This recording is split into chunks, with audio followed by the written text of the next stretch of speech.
Boa noite, meu nome é Alexander e neste seminário, juntamente do meu grupo, abordaremos o tópico de engenharia de segurança.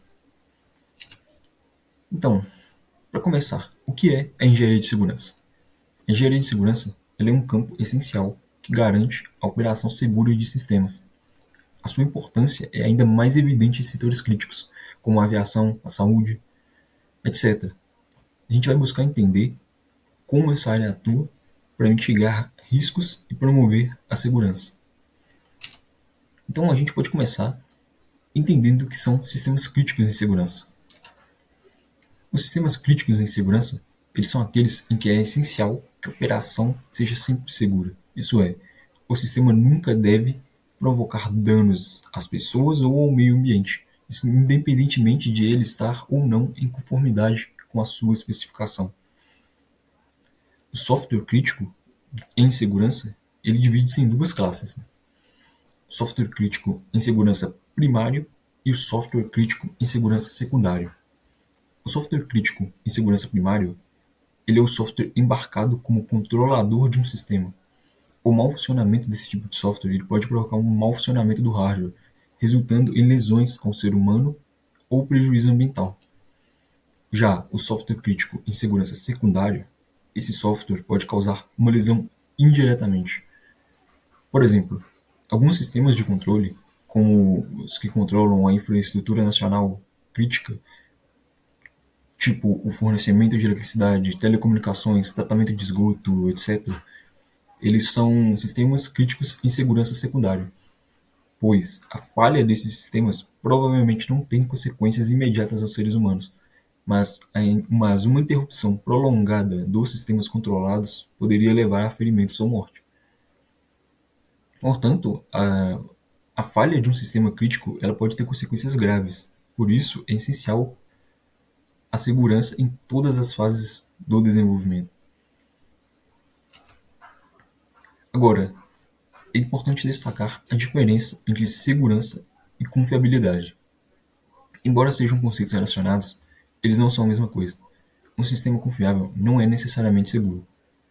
Por exemplo, o acidente no aeroporto de Varsóvia envolveu um sistema confiável, mas a especificação incompleta do software levou a uma falha de segurança. O software ele tem um papel crucial na segurança dos sistemas críticos. Ele não só controla o sistema, mas também monitora componentes importantes, como motores de aeronaves, etc. Através desse monitoramento, é possível prever e evitar falhas antes que elas se tornem catastróficas. Então, para falar um pouco aqui de abordagens de segurança. Para garantir a segurança, é normalmente utilizado três abordagens principais: a prevenção de perigos, que envolve o projeto de sistemas para evitar falhas; detecção e remoção de perigos, onde perigos são detectados e eliminados antes de causar danos; e a limitação dos danos, que visa minimizar as consequências em caso de falhas. Assim, podemos concluir que a segurança em sistemas críticos ela vai além da confiabilidade.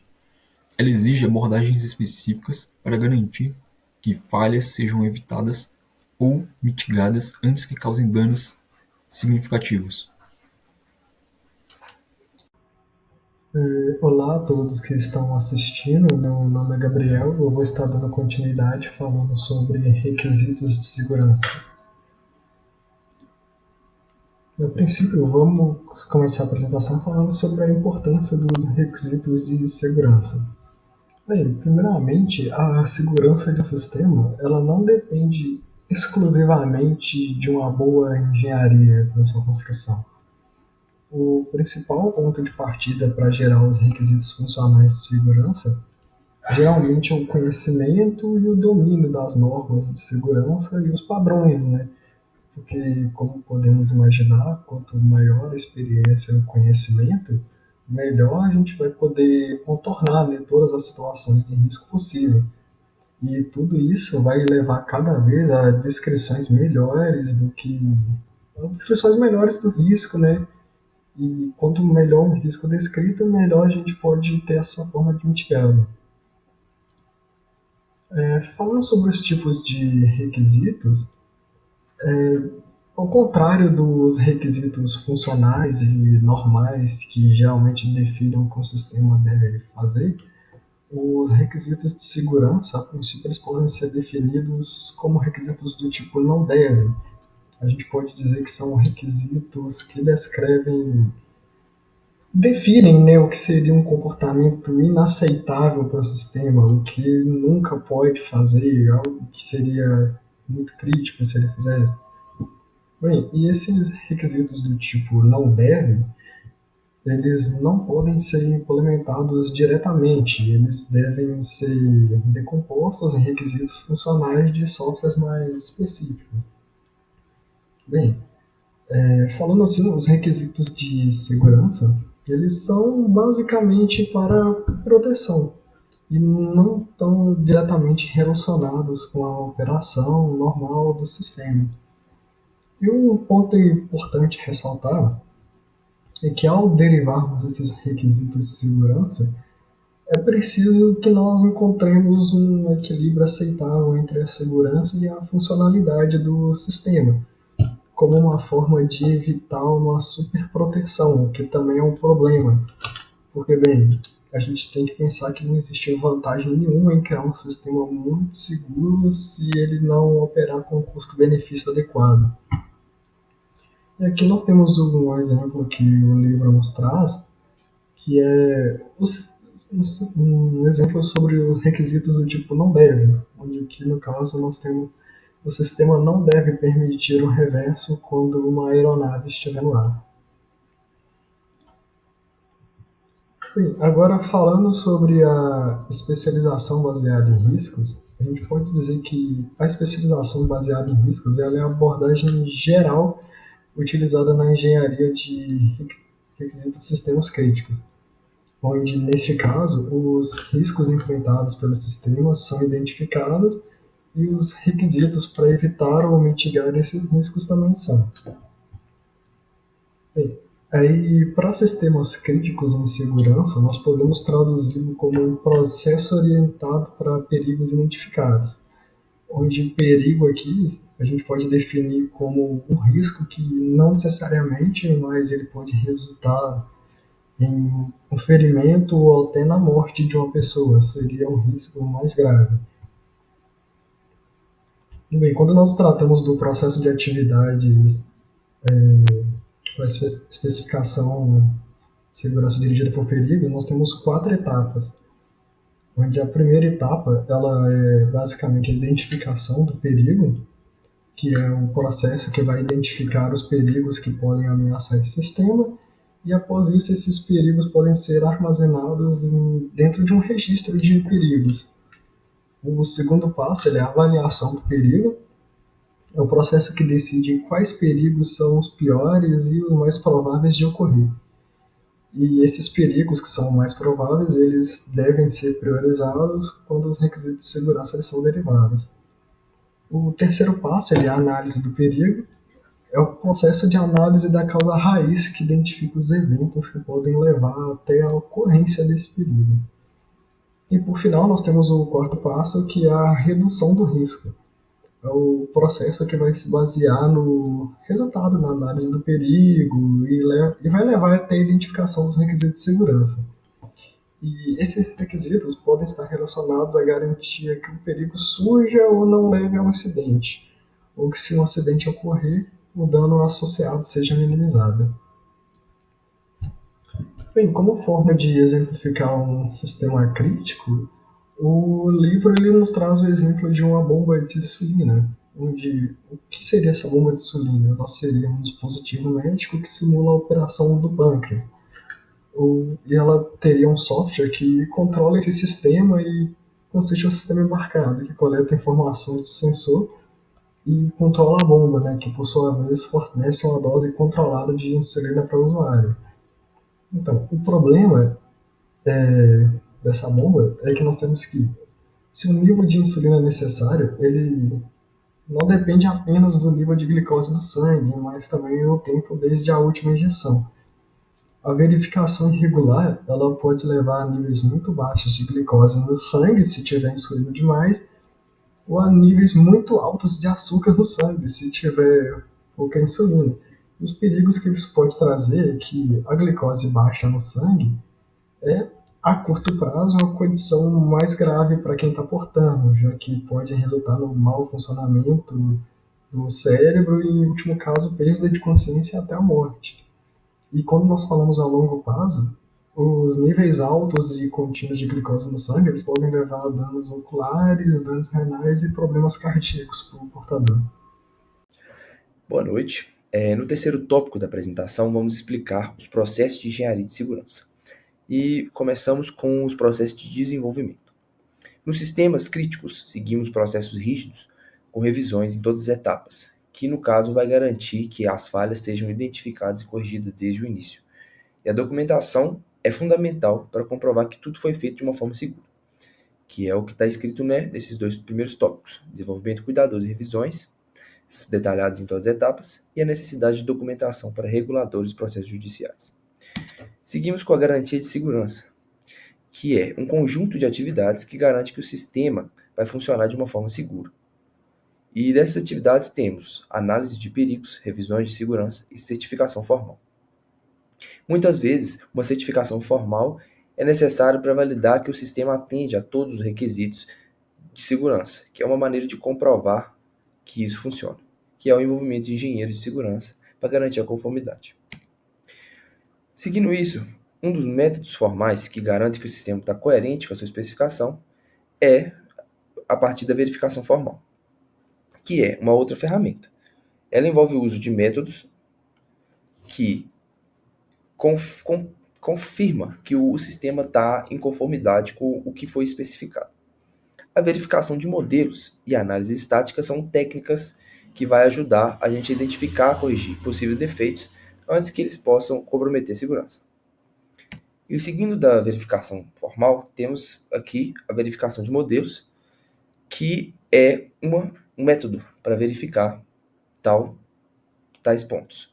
E o início do processo é a verificação.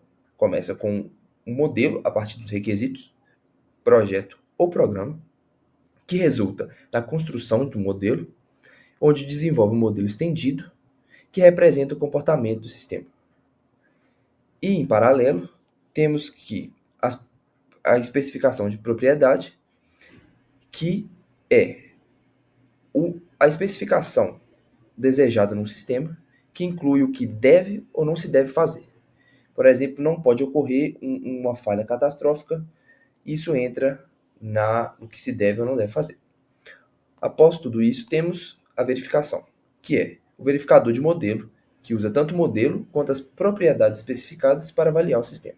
Ele checa se o modelo atende as propriedades definidas como resultado e pode confirmar se o sistema é seguro ou não. E pode gerar contra-exemplos se houver alguma falha no comportamento. Seguimos com a análise estática de programas. A análise estática examina o código-fonte para detectar erros e anomalias que podem ou não ser descobertos nos testes. No caso, nós usamos essa análise para elas ter a completa certeza que vai ser descoberto. Então, é uma técnica eficaz que se usa para garantir que todas as partes do sistema sejam verificadas. E não só as que estão em uso. Então, vai englobar todo o sistema. E esse diagrama da tela, ele ilustra os 3 principais processos que ocorrem quando o software interage com os componentes críticos do sistema de segurança. O primeiro tópico é o monitoramento, onde o software coloca as informações em tempo real sobre o desempenho dos componentes críticos, como motores, sensores, como num avião ou em carro. Seguido do monitoramento, temos a análise, que é onde o software coloca as informações em tempo real sobre o desempenho dos componentes, como os motores ou sensores, como no monitoramento. E seguindo da análise, temos o controle, que é com base na análise, ele ajusta ou interrompe as operações dos componentes para garantir que o sistema funcione de uma maneira segura. Como, por exemplo, temos uma frenagem de um carro, que é a frenagem automática, que é a partir da análise e do monitoramento, que já impacta completamente com o controle, onde para o carro, para funcionar da maneira segura. A partir disso, temos a análise estática de programas. Como foi dito anteriormente, temos automatização do código-fonte, onde identifica anomalias e possíveis defeitos. Complementa a verificação formal e os testes do sistema, que é de acordo com esse diagrama mostrado aqui. E, finalizando, como o autor do próprio livro diz, a verificação formal e a análise de segurança são cruciais para a confiabilidade e a segurança de um sistema crítico. Um sistema crítico onde que não pode ocorrer falhas, onde falhas podem envolver a saúde de pessoas, o bem-estar de uma sociedade. Então, a verificação formal tem que ser feita, a análise de segurança tem que ser feita para ter a confiabilidade e passar a segurança necessária de um sistema crítico. Casos de segurança. O que são casos de segurança, né? São documentações usadas para demonstrar que um sistema crítico é seguro. Há necessidade de evidências e argumentos para a certificação disso. Esses sistemas são regulados por autoridades externas, geralmente governamentais, e esses reguladores garantem que as empresas não implementem sistemas que representem risco à segurança pública, à sociedade, ao meio ambiente, à economia. E os proprietários desses sistemas críticos devem convencer os reguladores de que eles fizeram o máximo de esforço para garantir que esses seus sistemas sejam seguros. Então, o regulador vai avaliar o caso da segurança para o sistema. A organização de um caso de segurança varia conforme o tipo do sistema e setor. O livro do Somerville aborda os casos nucleares, né, que são detalhados e tradicionais, enquanto os dispositivos médicos, que são mais recentes, são mais flexíveis e menos rígidos. É, nesse, nesse ponto dos casos nucleares, ele ressalta que essas estruturas são mais detalhadas por serem mais antigas e serem exigidas há mais tempo. Então, chega uma apresentação mais elaborada para os engenheiros nucleares, para eles compreenderem de uma maneira mais familiar. Só que, no geral, não existe uma regra para esse tipo de estrutura. Então, eu vou apresentar aqui, segundo o livro, uma possível estrutura para um caso de segurança. Aqui nós temos a descrição do sistema, o requisito de segurança, análise de perigos e riscos, testes e verificação, revisão de segurança e competências do time. Aqui uma pequena descrição do que cada etapa consiste. Em descrição do sistema, nós temos uma visão geral do sistema e a descrição dos seus componentes críticos. Em requisitos de segurança, nós temos os requisitos de segurança do sistema e outros requisitos relevantes. Aqui em análise de perigos e riscos, há a documentação que identifica os perigos e riscos com medidas para mitigá-los, incluindo logs de perigo. Aqui em análise de projeto, nós temos uns argumentos estruturados que vão justificar a segurança do design do projeto. E aqui em verificação e validação, nós temos a descrição dos procedimentos de verificação e validação a serem usados, né? Incluindo o plano de testes, os resultados e os métodos. E também há o registro das análises, né? Do código-fonte. A gente pode observar que o maior, a maior preocupação é com a segurança do sistema para a sociedade, para o usuário, né? Nessas etapas aqui. Mas ainda tem o resto. Temos relatórios de revisão, que basicamente contém todos os registros de revisão do projeto. Muito importante, né, que é a competência do time, vai evidenciar a competência dos membros, garantia de qualidade do processo, que é o registro de todos os processos e garantia de qualidade, né, conduzidos durante o desenvolvimento do sistema, processos de gerenciamento de mudanças, que o nome já relata por si só, né? É o registro de todas as mudanças propostas no projeto, atitudes, justificativas, incluindo até os logs, e casos de segurança associados, que são as referências a outros casos de segurança que possam impactar o caso de segurança atual. Aqui nós temos argumentos de segurança. São argumentos estruturados que conectam evidências às alegações de segurança. Essas decisões sobre um sistema ser seguro ou não, ela deve ser avaliada em argumentos lógicos. E aqui ele traz um exemplo da bomba de insulina, que ele vem trazendo muitas vezes, exemplificando ao longo do livro, né? Que ela não pode ultrapassar a dose máxima.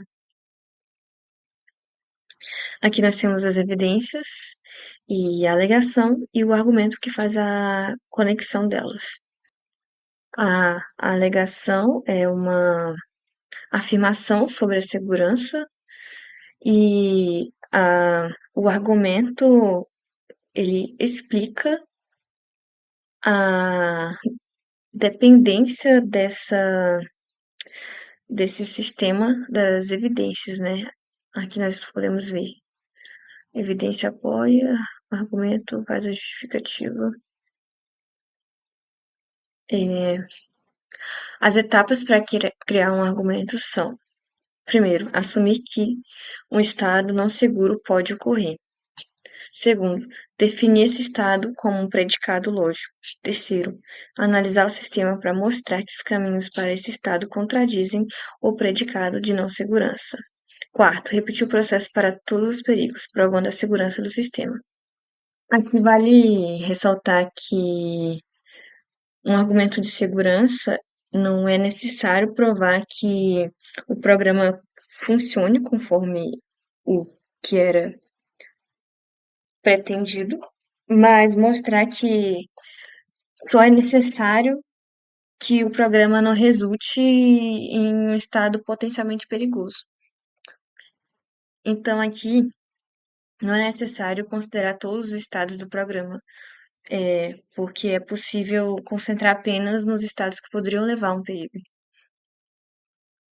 Vale ressaltar também que os argumentos de segurança podem ser aplicados em níveis diferentes, desde nível de requisito, como nível de projeto e nível de código. Só que no nível de código, por exemplo, são considerados todos os caminhos através do código, né, de um ponto crítico, e no final de tudo mostra que a execução de todos os caminhos leva a uma contradição. Hierarquia de alegações, né? As alegações são organizadas em hierarquia para justificar a segurança do sistema. Basicamente, ele vai dispor essas alegações de maneira hierárquica e quando você consegue justificar as alegações de nível inferior, você pode concluir que as alegações de níveis mais altos são justificáveis também. Você vai eliminando esses problemas até chegar num problema de mais alto nível. No livro ele traz, Somerville mais uma vez, as alegações para validar a segurança de uma bomba de insulina através de um diagrama, que podemos ver aqui, né? Ah, os de níveis inferiores até os de níveis superiores. Aqui, mais uma vez, vale ressaltar que o foco é mostrar que a execução do programa não levará a um estado perigoso e isso vai tornar os argumentos de segurança mais econômicos, do que uma futura correção, porque não é necessário analisar todos os estados do programa, apenas aqueles que podem resultar em um perigo. E o final de tudo é garantir que esses sistemas sejam seguros e serão certificados através dos reguladores externos. É isso, muito obrigada.